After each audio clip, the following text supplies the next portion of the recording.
8 hours in, your spine hates you. The cabin's freezing, and the guy in front of you just reclined his seat like he's checking into a spa, right into your tray table. Welcome to Long Haul Economy, a not-so-magical journey where the flickering lights, recycled air, and soundtrack of coughs, crying babies, and clinking cans slowly chip away at your will to live. But here's the good news. You don't have to suffer through it. This video gives you real survival tools, from what to wear, where to sit, what to pack, and how to avoid feeling like a human pretzel in a flying tin can. And one tip, almost no one thinks about it until it's too late, and they're neck deep in jet lag and regret. Stick around, it'll change how you fly next time. Let's dive in.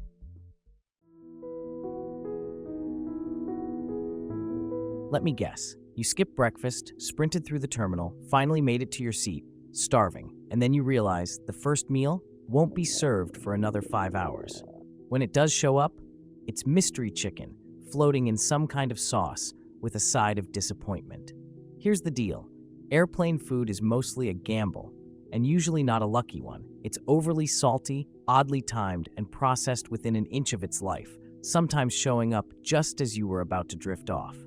That's why smart travelers always bring their own stash. A few simple snacks can flip your whole flight experience. Think trail mix, dried fruit, a peanut butter sandwich. Anything that holds up well, won't explode in your bag, and won't send your gut into a meltdown at 35,000 feet. And speaking of guts, ever wonder why you feel a little extra gassy on flights? It's science. Cabin pressure changes cause the air in your digestive system to expand. Yep, even that air. So maybe skip the greasy fast food and dairy-heavy snacks. Do your seatmate a favor. One last thing. If you're packing fresh fruit or veggies, make sure you finish them before landing. A lot of countries have strict customs rules on produce. No one wants to explain a rogue banana to Border Patrol at 6 a.m. Want to eat earlier, feel lighter, and avoid being handed a tray of rubbery pasta right when you're falling asleep? Here's a trick.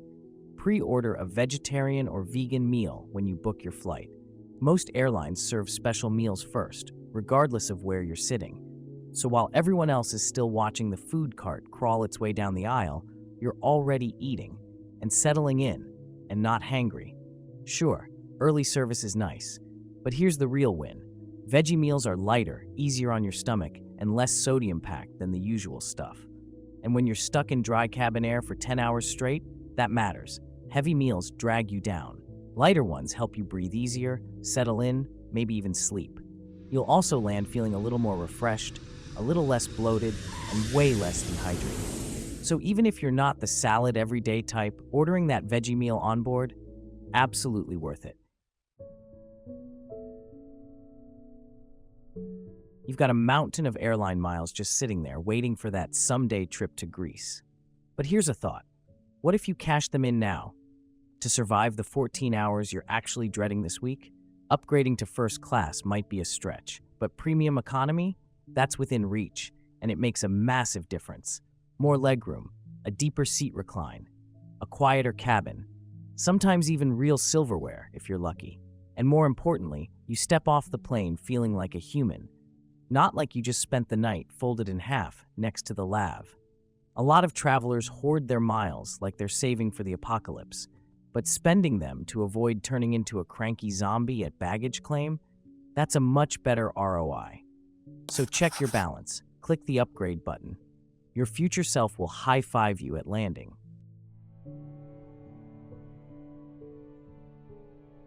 Where you sit on a long-haul flight can make or break your entire trip. And no, it's not just window or aisle, it's will I sleep or suffer for the next 10 hours. If sleep is the goal, window's your friend. You get something to lean on, 0 foot traffic, and full control over the window shade. Bonus, you won't have to wake up every time your roommate needs a bathroom break. But heads up, window seats get cold. That fuselage wall, it's basically a giant metal ice pack. So if you're going window, pack a big soft scarf. Drape it, bundle it, make it your personal cocoon. It blocks light, muffles sound, and keeps you warm without wrestling that sad little airline blanket. Now, if you've got long legs, love to stretch, or plan to pee more than once, aisle is the move. Just be ready for the beverage cart to bang into your elbow at 2 a.m. and for your seatmate to use your lap as a stepping stone mid-sleep. And the middle seat? Let's just say, if you're in the middle, something has gone terribly wrong. Oh, and one more rule. Avoid seats near the bathrooms or galley unless you enjoy standing traffic, toilet slams, and the scent of reheated chicken at 3 a.m. Your seat is your tiny universe for the next 12 to 15 hours. Pick wisely and turn it into something that doesn't feel like a punishment.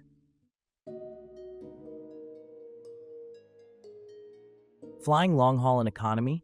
Your outfit matters way more than you think. This isn't the time for skinny jeans or anything that involves a belt. Cabin air is dry. Pressure messes with your body. Your legs swell. Your stomach bloats. And that cute outfit you picked? Yeah, it's going to betray you by hour 3.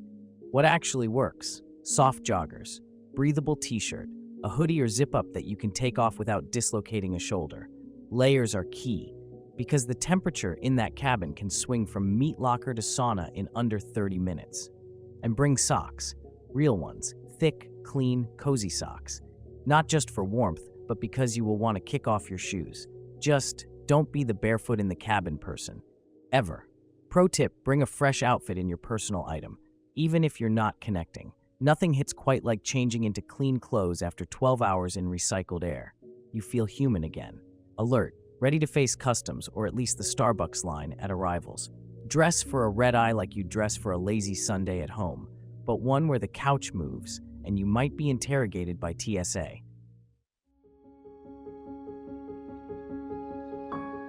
They look kind of ridiculous, sure, but compression socks aren't about style, they're about survival. Long flights mess with your circulation. Sit too long, and blood starts pooling in your lower legs. It's why your ankles feel tight, your feet balloon up, and you find yourself stomping around like Frankenstein after landing. Compression socks apply gentle pressure to help keep blood moving. They make a real difference. Less swelling, less stiffness, and fewer battles trying to get your shoes back on after the flight. And bonus, they keep your feet warm, especially if you're by the window where the floor gets icy. So no, they're not just for your grandma or marathon runners. They're for anyone who wants to step off a plane feeling like a human being. Great, your blood's flowing and your toes are warm. But what you put over those socks, that can make or break the whole flight.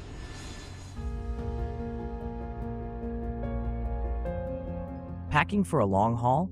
People stress over headphones, snacks, seat assignments, and then wear the worst possible shoes.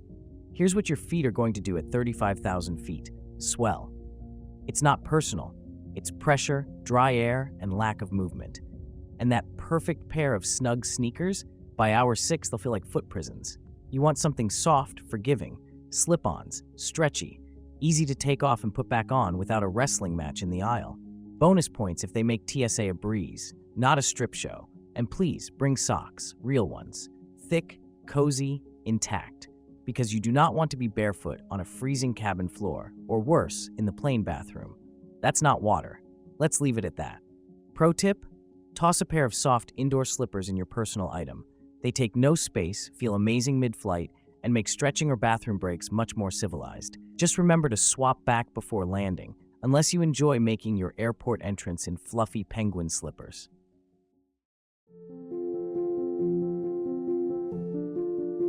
Somewhere between movie number 2 and snack number 6, it hits you. Your skin's dry, your mouth tastes weird, and your hair looks like it gave up somewhere over the Atlantic. This is when your toiletry kit saves you. Just a small zip pouch in your underseat bag.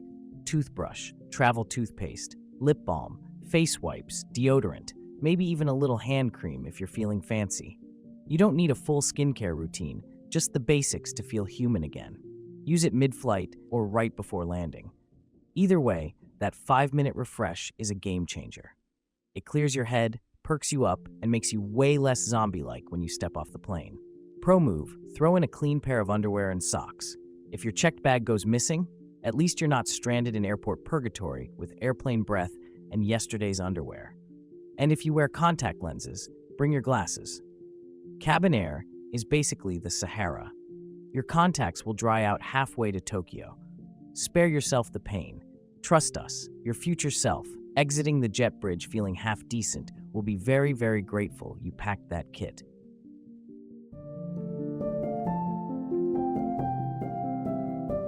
Let's be real, airplane cabins have a smell. It's part disinfectant, part microwaved pasta, part whoever went a little too hard with their cologne at 5 a.m. You can't control any of that, but you can bring your own calm. A tiny rollerball of essential oil or a solid balm, nothing strong, nothing that fills the row. Just a subtle scent that helps you reset. Lavender to relax, peppermint to stay alert. Eucalyptus if you need a mental shower halfway through the flight. Dab a bit on your wrist or inside your scarf. Inhale, exhale, and just like that, things feel a little less chaotic. It's like creating a tiny bubble of peace in the middle of a crowded, clattering metal tube. One small tip, keep it subtle. This isn't the place to mist yourself like a department store perfume counter. It's about grounding you, not fumigating row 32. Because sometimes the difference between a frazzled flight and a manageable one is just one deep breath with the right scent. Think airplane air is dry? It's drier than the Sahara. Seriously, humidity levels in the cabin hover around 10%. Your skin starts losing moisture before you even buckle your seatbelt. That tight, flaky, why do I look like I haven't slept in a week feeling? It's not your imagination, it's just cabin life. So what do? You prep like a pro. Toss a small moisturizer, lip balm, and maybe a hydrating serum into your personal item. Doesn't have to be a full spa day, just enough to keep your skin from going full prune by hour 6. Face feeling gross mid-flight? A simple cleansing wipe works wonders. And if you're feeling fancy, a misting spray can give your face that I drink 8 glasses of water a day glow without actually chugging 8 glasses of airplane water. Want to go next level? Add a packet of electrolytes to your water. Hydration from the inside hits different. Bonus, it helps fight off jet lag and that sluggish, dried-out zombie feeling when you land. Bottom line, taking care of your skin on a long flight isn't about looking cute. It's about not feeling like you've been vacuum sealed and left in cargo. That little bottle of red might feel like the perfect start to your vacation, but at altitude, it's not doing you any favors. Airplane cabins dehydrate you fast, like faster than beach day in Vegas fast. Add alcohol, and it's a double hit. Drier skin, fuzzy head, worse jet lag, and sleep that feels more like a blackout than rest. 1 glass of wine up here hits harder than 2 on the ground, and waking up mid-flight with a pounding headache and 0 water, not the vibe. So here's the smarter move. Bring a refillable water bottle, or better yet, a thermos. Fill it after security. Sip it all flight long. If you want to go pro, throw in an electrolyte packet. Your body will thank you at landing. Hydration is the cheapest, easiest upgrade you can give yourself on a long flight. Don't waste it on Merlot in a plastic cup.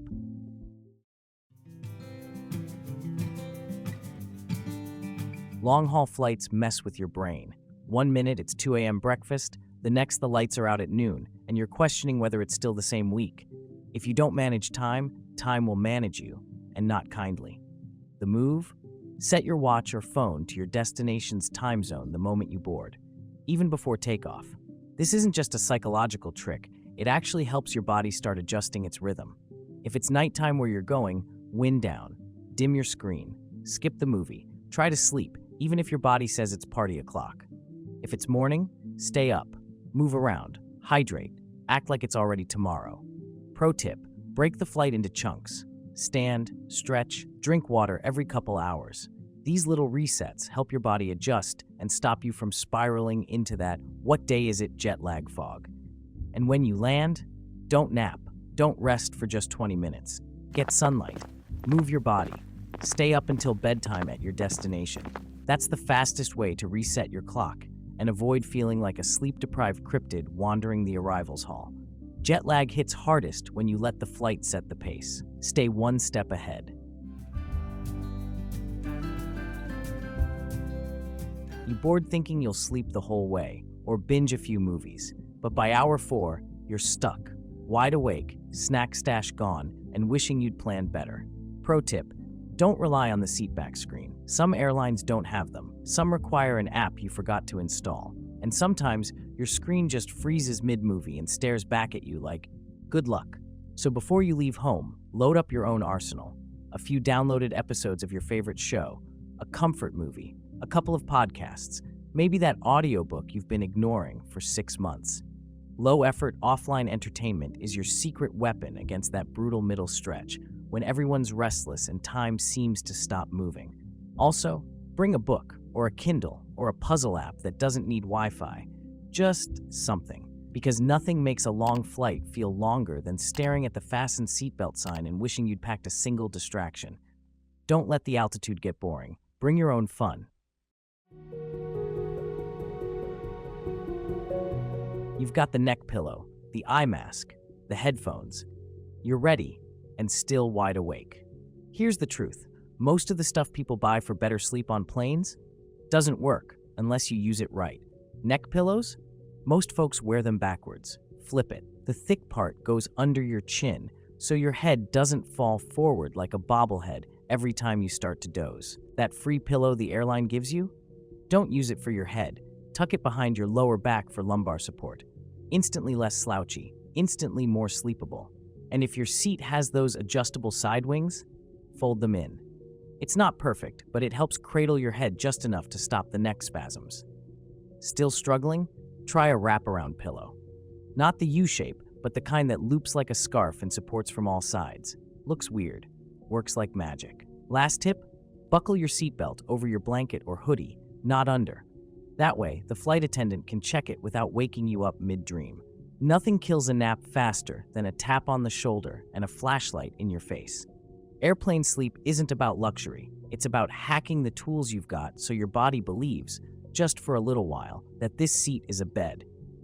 So that's the long-haul survival guide. No fluff, no gimmicks. Just stuff that actually helps when you're stuck in a tin can for 14 hours. Pack smart, hydrate often, move a little, sleep when you can, and when in doubt, bring snacks. If this helped you feel more ready for your next flight, drop a like, share it with your favorite travel buddy, and hit subscribe for more no BS travel tips from Up in the Air. Because if you've ever cried quietly into a tray of airplane lasagna, this one was for you. Now go forth, and may your next long haul feel 2 hours shorter than it really is.